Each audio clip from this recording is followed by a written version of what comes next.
എനിക്ക് 60 സെക്കൻഡേ ഉള്ളൂ, അതുകൊണ്ട് പറഞ്ഞു തീർക്കേണ്ട കാര്യങ്ങൾ കുറേയുണ്ട്. ജോൺ ഡാൾട്ടൺ എന്ന് പറഞ്ഞ ഇദ്ദേഹത്തിന് നിങ്ങൾക്ക് അറിയാമായിരിക്കും. ഇദ്ദേഹം ഫാദർ ഓഫ് മോഡേൺ അറ്റോമിക് തിയറിയാണ്. ഇദ്ദേഹത്തിന്റെ തിയറി ബേസ് ചെയ്തിരിക്കുന്നത്, ഒറിജിനൽ ഐഡിയ വന്നിരിക്കുന്നത് ഇന്ത്യയിൽ അദ്ദേഹത്തിന് മുമ്പ് 2000 വർഷത്തിന് മുമ്പ് ജീവിച്ചിരുന്ന മഹർഷി കണാദരായിട്ടാണ് ഇദ്ദേഹം.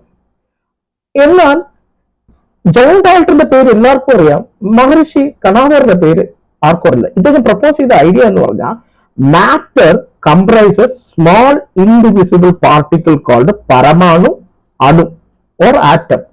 അതാണ് ഇദ്ദേഹം ഇലാബറേറ്റ് ചെയ്ത് വലുതാക്കിയത് ജോൺ ഡാൾട്ടൺ. എന്നാൽ ഒറിജിനൽ ക്രെഡിറ്റ് മഹർഷി കണാദറിന് കിട്ടേണ്ടതാണ്. അൺഫോർച്യുനേറ്റ്ലി കിട്ടിയിട്ടില്ല. കാരണം നമ്മൾ നമ്മുടെ ചരിത്രം മറന്നുപോയി. ഇത് മറക്കാതെ ഓർക്കുക.